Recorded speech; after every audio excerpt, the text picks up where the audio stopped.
Think of what's going on here. Creating childish people who have no deeply grounded morality. They're like robot soldiers, and they've been used for several centuries to rule the world economically and militarily. Think what a nightmare it is for an army commander who has to deal with moral troops. I mean, they may fight, they may not. They may argue, no, you want people who in exchange for a gold star will kill anybody.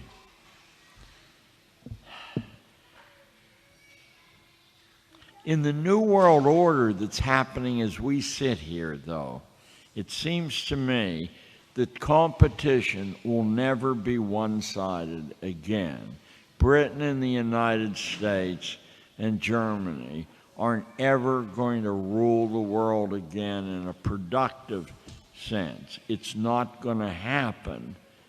And by dumbing down millions of people, it seems to me that we're committing a kind of suicide, throwing away our power, our imagination, our moral strength in order to keep things as they are as long as possible.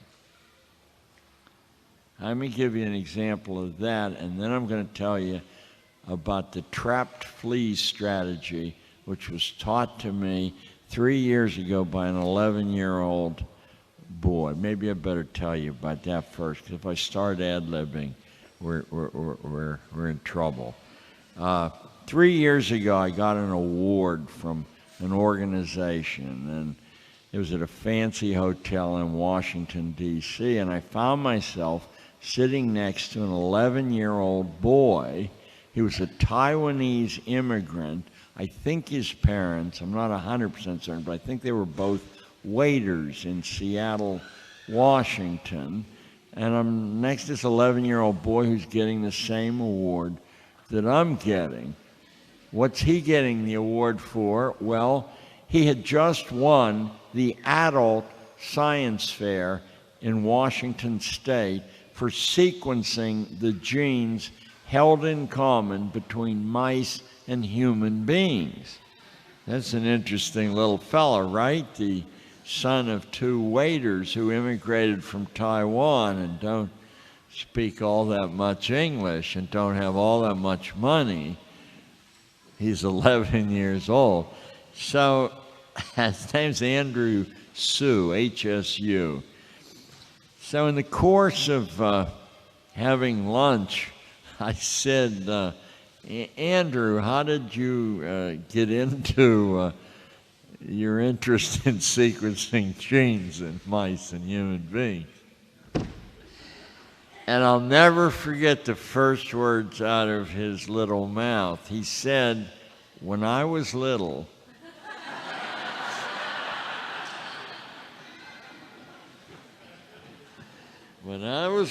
he said, my father taught me how to train fleas.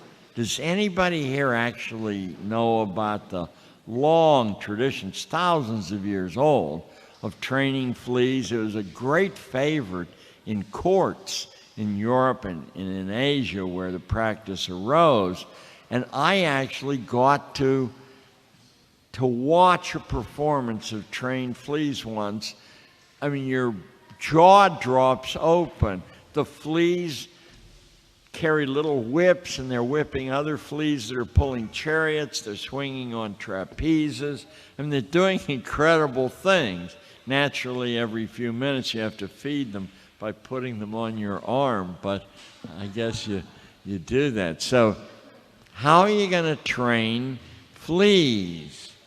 When I tell you what Andrew told me, you'll instantly see that that's what I was hired to do for 30 years in New York schools. Andrew said, first you have to break their will. How do you break a flea's will? I didn't know a flea had a will. But the truth is, if you put fleas in everybody knows what a Petri dish is, a little shallow dish, they will instantly jump out, and they'll head off in different directions. They actually have flea agendas, and they got business to conduct. You can't train fleas if you can't make them still. So how do you make them still? You put a lid on the Petri dish, and you go away for about 3 hours.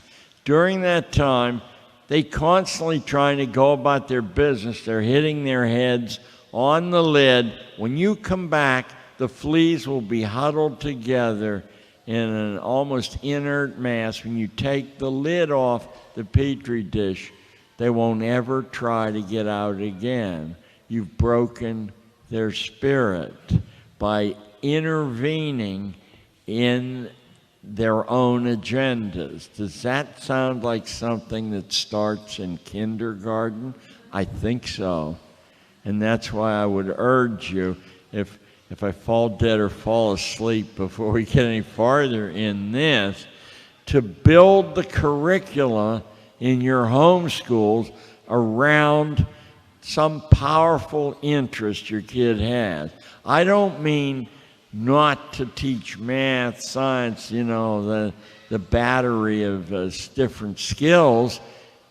Anything contains all those things simultaneously.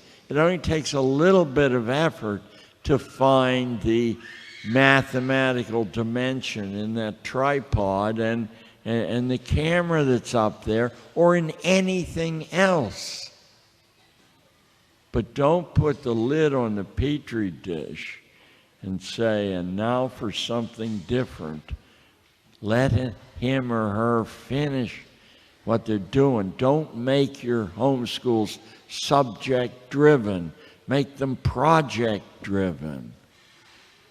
It's night and day when you do that, because the end of a subject is a test, but the end of a project is something you can see, and you don't have to give it a grade. It grades itself.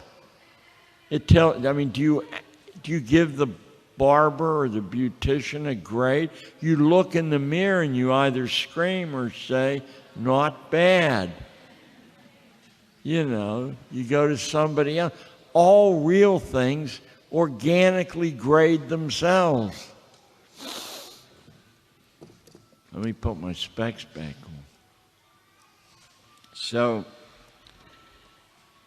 the trap flea principle that Andrew knew by the age of 11 told him, these are his words.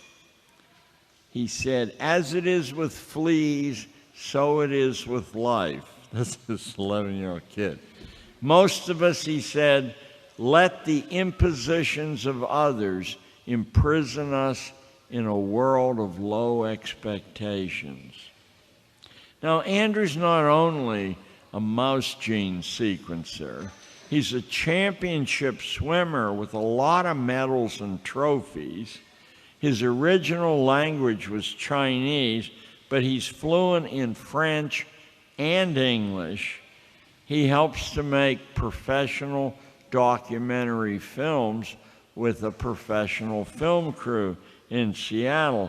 I won't try to intimidate you.